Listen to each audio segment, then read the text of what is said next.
Hari ini kita akan lanjutkan dengan serial khotbah kita tentang buah roh. Ini yang terakhir, yang ke-9, yaitu penguasaan diri. Mari saya mengajak kita membaca firman Tuhan di dalam surat Galatia pasal 5, 22-23a. Kemudian satu bagian lagi, 1 Korintus 9, 25-27. Kita membaca bersama-sama firman Tuhan yang sudah ditayangkan. Galatia pasal 5, 22-23a, 1, 2, 3. Tetapi buah roh ialah kasih, sukacita, damai sejahtera, kesabaran, kemurahan, kebaikan, kesetiaan, kelemah lembutan, penguasaan diri. Satu bagian lagi, 1 Korintus 9, 25-27. Kita juga membaca bersama-sama. 1, 2, 3. Tiap-tiap orang yang turut mengambil bagian dalam pertandingan menguasai dirinya dalam segala hal. Mereka berbuat demikian untuk memperoleh suatu mahkota yang fana. Tetapi kita untuk memperoleh suatu mahkota yang abadi. Sebab itu aku tidak berlari tanpa tujuan dan aku bukan petinju yang sembarangan saja memukul.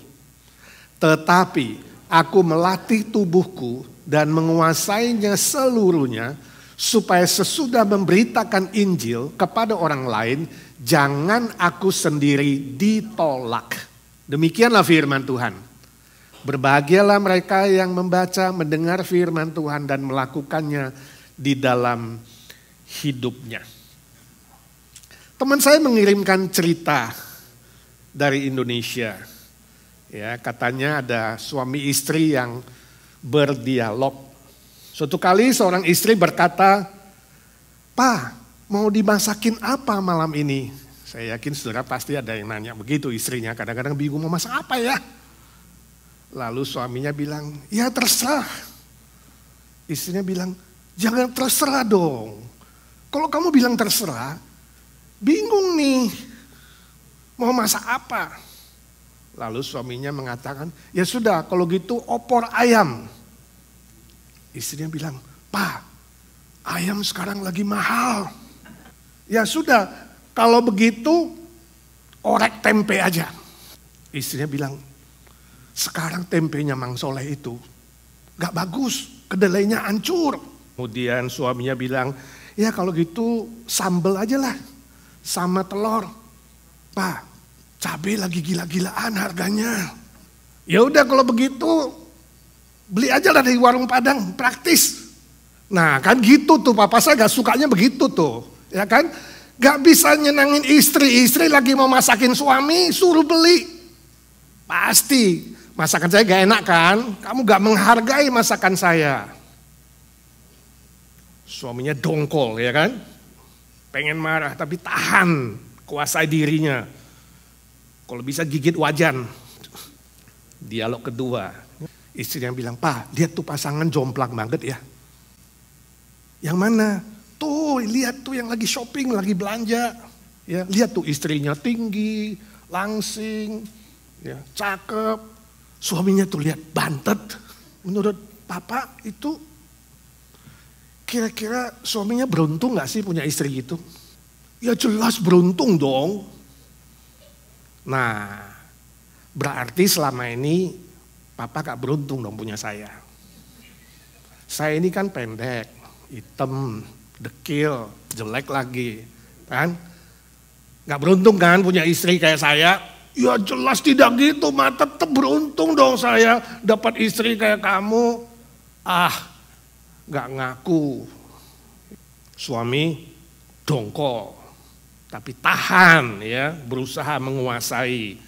Tapi perut rasanya mules mau diare. Suami-suami, bagaimana kalau model istrimu kayak gitu? Yang tiap hari bikin dongkol, bikin marah, pengen main perasaan doang, ngambil kesimpulan terlalu cepet, ya kan? Ada drama-drama. Gimana suami-suami? Coba jawab.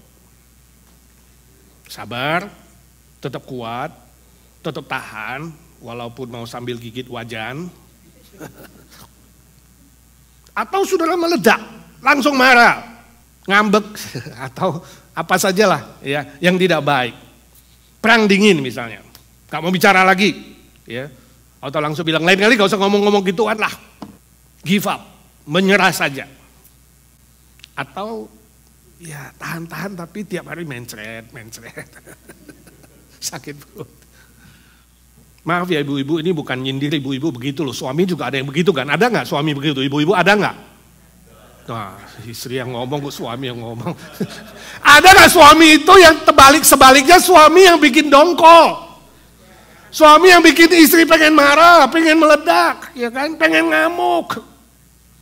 Tapi gak berani untuk balas, diam-diam, simpen di hati, ya kan? Akhirnya lama-lama jadi sakit ini, sakit itu. Gara-gara suami bikin dongkol. Saudaraku, hari ini kita hidup di zaman internet yang super canggih. Teknologi yang lompatannya luar biasa. Tapi manusia hari ini, manusia yang sangat-sangat ironis. Nampaknya hidup di zaman supermodern ini lebih nyaman. Tapi lebih banyak orang yang tidak peduli orang lain. Nampaknya hidup di dunia ini lebih praktis. Tapi herannya manusia tambah banyak masalah. Hidup makin praktis kan? Pengen hangetin makanan 2 menit, ya kan? Microwave, bisa fax, bisa macam-macam lah. Sekarang praktis sekali. Seolah-olah waktu kita banyak, bisa hemat waktu. Ya. Tapi tambah sibuk gak menentu. Hidup lebih pintar, manusia lebih pintar. Tapi juga ironiknya tambah banyak kejahatan. Lebih pintar berdosa, lebih pintar menipu. Ya. Lebih banyak kegagalan dalam dunia ini. Akibatnya manusia hari ini tambah banyak masalah, tambah stres, tambah depresi, kejahatan bertambah, korupsi bertambah, penyimpangan seksual bertambah, ada perzinahan, ada pernikahan sejenis, ada percabulan, tambah banyak yang sakit jiwa, dan berbagai macam kejahatan, pembunuhan massal misalnya. Atau pembunuhan pribadi, atau bunuh diri. Ini manusia zaman kini saudaraku, kita bertanya di mana letak masalahnya? Kenapa bisa demikian? Karena ini saudaraku, manusia semakin tidak bisa menguasai diri. Tidak ada karakter penguasaan diri.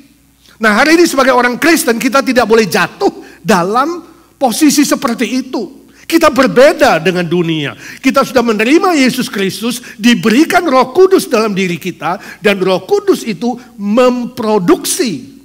Kalau kamu Kristen asli, Roh Kudus itu memproduksi penguasaan diri di dalam semua orang Kristen tanpa kecuali. Ada penguasaan diri. Tentunya tiap orang kualitasnya berbeda, tapi gak ada yang nol. Ada kemampuan untuk menguasai diri. Itu adalah karakter yang terakhir ke-9. Rasa yang terakhir ke-9 dari satu buah roh yang ditaruh di dalam diri kita masing-masing. Jadi orang Kristen tidak seharusnya seperti orang dunia. Kita berbeda. Karakter penguasaan diri ini sangat-sangat penting. Karena tanpa penguasaan diri, hidup seseorang akan gagal. Hidup seseorang akan hancur. Amsal pasal 16 dan pasal 25 berkata, orang yang menguasai dirinya melebihi orang yang merebut kota. Tetapi orang yang tidak dapat menguasai dirinya adalah seperti kota yang roboh temboknya. Hancur. Tanpa penguasaan diri, hidup kita akan hancur. Nah, istilah penguasaan diri dalam bahasa Yunaninya, bahasa Alkitabnya adalah ekrateia. Ekrateia artinya menjadi tuan atau pengontrol. Jadi tuan yang mengontrol sifat pribadi dan milik pribadi dengan pikiran yang sehat. Itu ekrateia. Sebab itu penguasaan diri itu mencakup semua hal. Mencakup kesehatan, mencakup makanan, mencakup minuman, mencakup pakaian, perkataan, perbuatan, tingkah laku, pikiran kita. Semua hal. Ya, karena semua hal ini menjadi milik kita, diberikan Tuhan kepada kita. Maka kita harus mengontrolnya. Kita harus menjadi tuan, bukan menjadi hamba dari semua milik yang dititipkan Tuhan itu. Nah, di dunia ini ada 3 jenis manusia. Jenis pertama itu orang yang orientasinya emosi.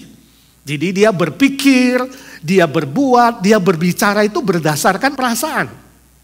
Kalau senang ngomongnya begini, kalau tidak senang ngomongnya begitu. Jadi semua berdasarkan emosinya, lebih main perasaan, maper. Atau lebih bawa perasaan, baper. Ya kan ada orang ini baper nih, ya kan, bawa perasaan. Ya. Biasanya orang sedemikian gengsinya sangat tinggi. Ya. Perasaannya itu peka sekali, sangat peka, super atau oversensitif.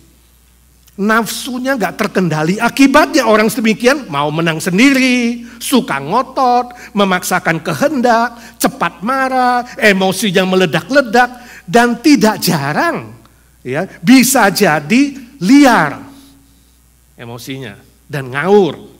Merugikan diri sendiri dan merugikan orang lain. Misalnya sudah tahu sepeda motornya gak pakai rem, masih dibawa ngebut-ngebut. Sudah tahu darah tinggi, sudah tahu kolesterol, masih makan yang berlebihan lemak-lemak, ya kan, jeroan, goreng-gorengan, dan lain-lain yang banyak mengandung kolesterol. Ada seorang teman saya, dia cerita di Jakarta waktu saya pulang, dia bilang, tahu gak, mertua saya itu gila. Hah? Maksudmu apa? Mertua yang mana? Yang laki. Masuk rumah sakit. Ya. Gara-gara itu jantung. Ya. Dia ada darah tinggi, ada kolesterol tinggi, ada gula tinggi. Nah ini di Indonesia banyak orang kena 3 tinggi. Disindir 3 petinggi. Yuk 3 petinggi ya, iya 3 petinggi. Darah tinggi, kolesterol tinggi, gula tinggi, masuk rumah sakit. Masuk rumah sakit, dia ini memang sukanya itu makan babi panggang, babi goreng. Jadi makan di rumah sakit gak suka. Minta sama anaknya gak mau dibeliin. Akhirnya panggil, menantunya ini yang bilang, gua disuruh beli, harus beli. Babi goreng, babi panggang. Tiap hari. Ya dan memang akhirnya gak lama kemudian dia meninggal sih. Saya gak tahu meninggal yang karena babi atau. Yang pasti si menantu bisa komplain. Mengatakan, ini papa mertua gue ya gak tahu diri. Sih. Ini contoh orang yang main perasaan, nekat. Udah gak pakai pikiran. Nah orang yang kedua tebaliknya saudara. Ya, orientasinya pikiran, orientasi pikiran. Kalau yang pertama gak pakai otak, yang kedua ini gak pakai perasaan, cuma pikiran doang. Jadi dia berbicara, dia bertindak, ya sembarangan aja semaunya. Karena seperti orang yang gak punya perasaan, orang Jakarta bilang sableng. Orangnya sableng nih, gak pakai otak. Pakai sih otaknya, tapi otaknya kaku, otaknya dingin, otaknya apa? Berkotak gitu, nggak fleksibel, nggak pakai perasaan. Nah akibatnya apa? Akibatnya orang yang kaku, orang yang dingin, tidak peduli, sering melukai perasaan orang lain. Kalau lihat orang sakit atau jatuh atau terluka, dia cuek aja, ya. Dia pernah peduli atau pura-pura gak lihat. Ada senior jatuh, ada yang perlu ditolong, pura-pura gak lihat, ya. Pura-pura gak tahu, ya. Gak mau tahu. Bukan urusan gue, kira-kira begitulah. Nah saya kasih contoh, seorang teman dia cerita. Dia pertama kali ke gereja. Bukan di sini saudara, ya bukan di sini. Orang baru dia datang, lalu ada satu orang tanya dia. Ya, saya harap ini bukan usher-nya, usher kan harusnya salam kan, selamat pagi gitu kan. Ada yang tanya, sudah bertobat belum? Nah bayangkan kamu orang baru pertama kali ke gereja, sampai di gereja lalu ada yang tanya, sudah bertobat belum? Kaget kan? Lalu ada yang dengar, bilang ke orang yang negur, lu sambut orang baru, ngomong sama orang baru jangan begitu dong, ya kan? Masa baru pertama kali tanya, udah tobat belum? Ditegur gak terima, bela diri. Coba bilang, salah saya apa?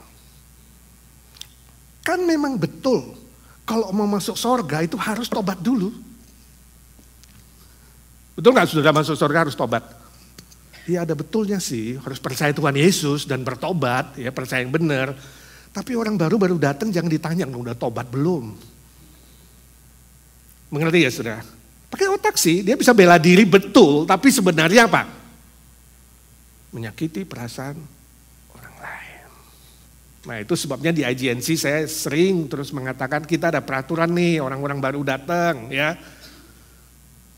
Tolong disambut dengan senyum, yang usher, jangan sakit gigi. Kalau pas saudara sakit gigi minta ganti. Ya, karena saudara di depan cebetut kan susah.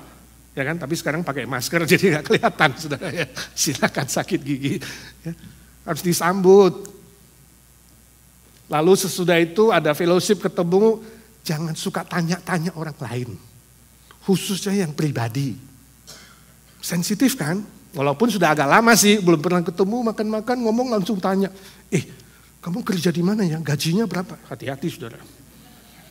Pria itu ya, ini pantang ya. Pria jangan ditanya kerjaan dan gajinya. Itu gengsinya pria. Wanita jangan ditanya apa? Umurnya berapa? Walaupun kamu senyum manis, umurnya berapa? Tersinggung, ini gengsi saya nih, umur-umur tanya. Ya kan, wanita betul gak wanita cintanya umur? Hati-hati saudara, jangan tanya status orang. Udah punya green card belum? Sensitif tuh hal-hal yang personal jangan ditanya. Ya. Apalagi yang tanya, udah punya jodoh belum? Hati-hati saudara ya, jangan masuk ke pribadi orang lain. Walaupun gak salah boleh nanya, kita punya mulut. Tapi ingat saudara pakai perasaan. Nah orang yang ketiga bagaimana? Jadi jenis yang pertama dan jenis yang kedua itu adalah model orang yang gak bisa menguasai diri. Model yang ketiga adalah yang bisa menguasai diri. Ini yang disebut dengan orang yang berkemenangan.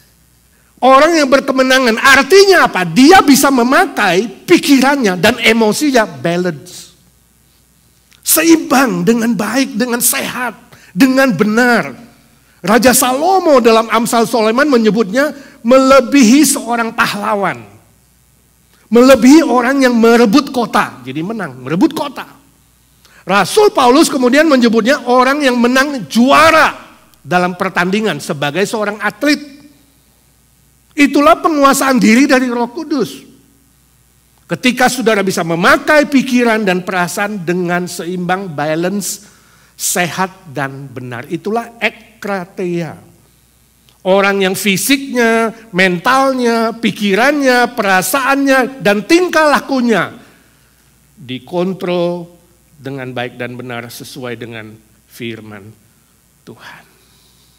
Nah, Rasul Paulus dalam 1 Korintus 9 tadi yang kita baca bersama-sama menggambarkan kehidupan orang percaya itu ibarat atlet yang bertanding. Ya, atlet pelari dan atlet bertinju. Dia katakan sebagai atlet yang ikut bertanding haruslah menguasai dirinya. Kalau saudara mau juara, haruslah menguasai dirinya dalam segala hal. Bukan hanya dalam latihan, segala hal. Kalau saudara atlet, betul gak? Dijaga berat badannya, dijaga makanannya, minuman, semua.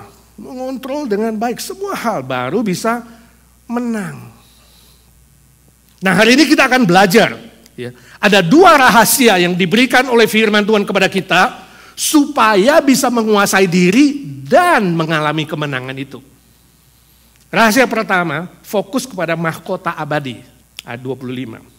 Atlet olahraga yang bertanding untuk dapatkan mahkota yang fana. Itu atlet. Tapi kalau kita hari ini bertanding untuk mendapatkan apa? Mahkota yang abadi, beda. Atlet duniawi dapat piala, dapat juara, dapat duit, itu saja.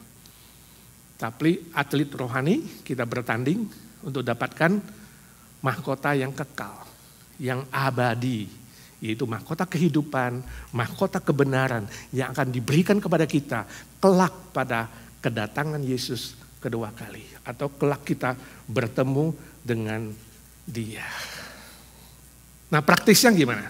Praktisnya adalah pikiran kita sadar bahwa ada Allah yang maha hadir, ada Allah yang maha adil yang akan memberikan pahala itu, yang akan memberikan mahkota kekal itu.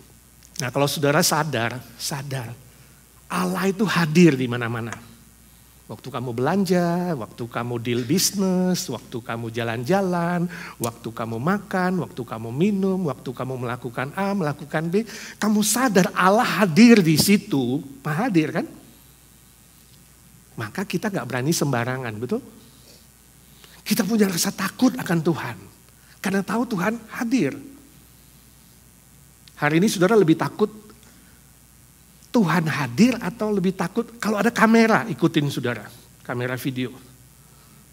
Kalau saudara sadar mata Tuhan mengawasi perkataanmu, mengawasi perbuatanmu, ya, saudara tidak berani hidup nekat, saudara tidak berani hidup kejam atau liar melakukan dosa kejahatan. Saudara tidak akan berkata misalnya, kan gak ada yang lihat, atau berkata, kan gak ada yang tahu. Itu buang di pikiran. Kita gak akan berkata itu. Kita tahu, oh kan ada Tuhan yang lihat, ada Tuhan yang tahu. Sebaliknya kita berpikir begitu.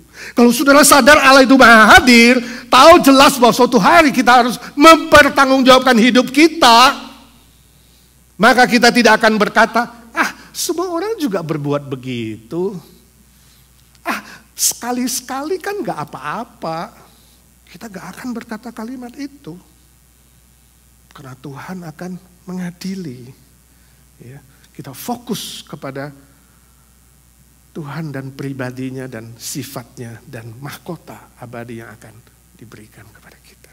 Saya baca cerita suatu hari ada 2 orang majelis jalan-jalan keluar kota.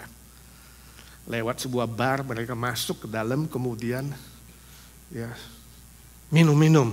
Udah mulai banyak nih minumnya. Ya. Tiba-tiba pintu dibuka, dia lihat satu orang masuk, Pak Pendeta.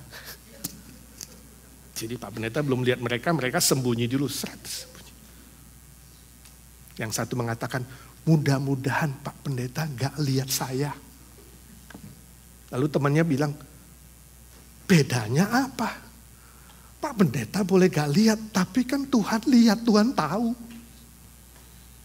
Lalu temannya menjawab, iya, Tuhan kan gak bisa ngomong sama istri saya. Jadi yang satu takut pendeta ngomong sama istri. Saudaraku, istri saudara boleh tidak tahu, ya kan? Suami saudara boleh tidak tahu. Orang lain boleh tidak tahu. Tapi ingat, Tuhan maha tahu. Jadi harusnya lebih takut Tuhan daripada takut istri. 1, 2, 3. Jangan dibalik, saudara. Oke, yang kedua. Rahasianya gimana? Caranya. Melatih diri dengan tekun, ayat 27. Melatih diri dengan tekun. Ya, ibarat atlet pelari, kan harus latih diri, betul nggak? Nggak tunggu nanti hari bertanding baru latih. Tiap hari. Disiplin, ya. Seperti petinju, latihan terus, disiplin, baru bisa jadi pemenang, melatih. Itu sebabnya Rasul Paulus mengatakan di 26, aku melatih tubuhku dengan tekun. Ya, dia bisa menguasai diri dan bisa berhasil. Demikian dalam penguasaan diri, harus melatih dengan tekun. Dengan kata lain, harus praktek. Harus dikerjakan, harus melakukan firman Tuhan. Jadi bukan saja pikiran kita terus berpikir, sadar ya Tuhan maha hadir. Gak cukup. Tuhan maha adil, gak cukup. Hati kita, nah ini jadi setelah pikiran, hati kita harus bertekad melakukan praktek firman Tuhan. Praktek, kalau gak praktek gak jadi saudara. Harus praktek. Itu sebabnya tadi di ayat pembimbing kita Tuhan Yesus berkata, barang siapa mengasihi aku, dia akan melakukan firman-Ku, perintah-Ku. Saudara mengasihi Tuhan Yesus, amin? Kurang kencang. Mengasihi Tuhan Yesus, amin? Buktinya apa? Jadi kalau saudara bilang mengasihi Tuhan Yesus kan cuma ada satu bukti. Yesus bilang, Yohanes 14 ayat 15. Engkau melakukan firman-Ku, perintah-Ku. Itu aja.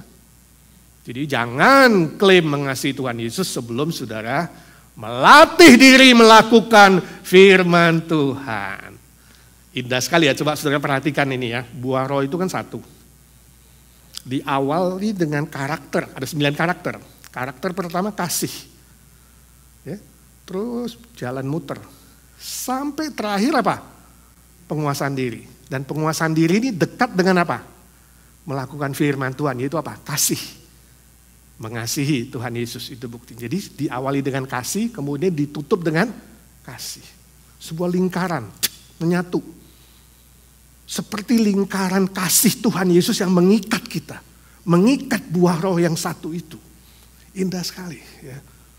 Kalau saudara mengasihi Tuhan Yesus, yang sudah rela mati bagi saudara, yang sudah rela bangkit bagi saudara, maka kita akan melatih diri dengan tekun untuk belajar mentaati firman-Nya. Itu bukti kasih. Kita akan memakai pikiran dan perasaan kita secara seimbang, baik dan benar, karena kita mengasihi Tuhan. Kita tidak akan mempermalukan nama Tuhan, kita akan memuliakan Dia. Kita tidak akan hidup sembarangan, merugikan diri sendiri atau merugikan orang lain. Kita tidak melakukan itu. Kita tidak akan hidup munafik, pura-pura, ya. Seperti kata Paulus, jangan-jangan kalau aku tidak melatih diriku sampai akhir nanti, jangan-jangan setelah aku melayani Tuhan, mengabarkan Injil, malah aku sendiri yang ditolak. Hati-hati dengan kemunafikan, kepalsuan. Dan saudara terbuai dalam kepalsuan itu. Ya, kita harus mengasihi Tuhan dengan segenap hati, segenap jiwa, segenap pikiran, segenap kekuatan, dengan tulus, murni, dan benar. Saya baca sebuah kesaksian. Ada seorang istri yang suaminya kerja sebagai prajurit atau petugas untuk kapal selam. Jadi jarang pulang, sering di laut. Nah kalau orang yang suaminya kerja di laut, sering gak pulang, itu sering gak bisa ikut acara-acara keluarga. Suatu kali waktu istrinya ulang tahun, si suami yang bertugas di kapal selam, dia lupa kalau istrinya ulang tahun. Biasanya gak lupa, ini tiba-tiba lupa. Ya. Gak ada berita, gak ada email, gak ada macam-macam. Ya. Sudah lewat 1-2 hari, istri dongkol terus mikirin, ini suami saya mentang-mentang gak di sini, sekarang jadi lupa sama saya, pengen marah, tapi coba tahan dirinya. Sebab dia pikir percuma kalau saya marah ini, saya kirim email, emailnya pelaut khususnya petugas kapal selam itu ada satu petugas yang cek dulu. Nah, nggak bisa sembarangan, jadi email cuma masuk, petugas cek dulu, ya. Kalau email yang mungkin bisa merugikan prajurit lain, ya, biasanya disortir, nggak diserahkan atau ya, nggak dikasih tahu ada email yang bisa mengganggu pekerjaan dia, khususnya ketika memantau musuh dan lain-lain, nggak boleh diganggu oleh hal-hal itu. Istrinya bilang, percuma kalau saya marah-marah di email, saya kirim nanti disortir juga dibuang. Istrinya ganti strategi, kemudian dia tulis email. Ya. Suamiku yang terkasih, aku sangat bangga memiliki engkau sebagai suamiku. Aku mengucapkan terima kasih yang sebesar-besarnya untuk hadiah ulang tahun yang kau kirimkan. Sungguh membuat aku bahagia. Aku menjadi rasa begitu spesial di hadapanmu. Aku kagum dan aku mencintaimu. Salam istri tercinta. Emailnya kan positif kan? Tak diterima oleh petugas. Langsung di forward kepada suami. Dapat email nih. Suaminya baca, begitu baca gimana? Malu sendiri. Dan dia katakan sejak hari itu, sejak tahun itu, suaminya tidak pernah lupa kalau istrinya ulang tahun. Hebat ya nih istri ya. Makanya istri-istri kalau lupa satu kali jangan ngamuk dulu ya. Kasih strategi. Menguasai diri. Ya tentu kita bilang, Pak kan istrinya ngomongnya gak jujur itu ya kan. Ini disebut humor sindiran. Nah, saudara pernah nyindir-nyindir gak kalau pasanganmu minggu depan Mother's Day, suami lupa, anak lupa. Kira-kira gimana? Ini ya anak kurang ajar. Atau saudara mengatakan, terima kasih nak, sudah kirim rose 24 kembang, ya, dan kirim kado, baju mewah, ya, mobil baru di hari mama. Ya mungkin saudara gak bisa begitu ya, humor sindiran mungkin kita gak cocok karena melakukan hal yang tidak baik. Tapi ada satu hal yang baik di situ. Dalam ilmu komunikasi ini disebut dengan I language, bahasa saya, I language, dimulai dari I. Ya, seperti hari ini ada iPhone, iPad, musik, I semua ada. iMessage ada nggak? Nah, ini sekarang iMessage, I language. Jadi berkata itu mulai dari I. Kalau mulai dari I, you gak nyinggung orang lain. Kalau saudara berkata sudah mulai dari kamu, nah ini membuka front peperangan. Kamu gini, kamu gini, kamu gini, kamu gono, ya kan? Ini I. Kalau saudara bicaranya pakai I, saudara gak nyentuh orang lain. Saya rindu. Kalau Mas itu pulang ya lebih awal 15 menit sehingga bisa makan malam bersama. Daripada selalu telat, kamu itu gak menghargai aku, masa kamu. Wah, ini rumah kayak berasap tiap hari ya saudara. Mulai dari I, ya kan? Aku senang dengan kamu, aku sangat-sangat bangga. Aku ingin, aku rindu, aku suka, aku cinta. Jadi mulai menceritakan dari pihak kita. Ini dalam teknik ilmu komunikasi, saudara. Ya, sehingga kita tidak membuka peperangan dan orang lain tidak merasa diserang. Ya tentunya hari ini kita harus memakai kasih Kristus yang sungguh-sungguh. Bukan kasih yang palsu, bukan kasih yang menyindir, bukan ya. Yang sungguh-sungguh yang Tuhan sudah berikan kepada kita. Kalau ada kasih Kristus di dalam diri kita, maka kita bisa mengasihi pasangan kita dengan tulus dan murni, mengasihi keluarga, mengasihi teman seiman, mengasihi orang-orang lain. Kalau ada kasih yang sejati di dalam kita, kita akan dimampukan untuk menguasai diri dalam segala hal. Amin. Mohon kepada Roh Kudus, ya Roh Kudus, produksilah penguasaan diri dalam diriku. Setiap hari. Makin bertumbuh. Sampai ketemu Tuhan jadi sempurna. Mari kita berdoa. Tuhan Yesus, terima kasih. Engkau lebih dulu mengasihi kami. Sebab itu ajarlah kami mengasihi-Mu.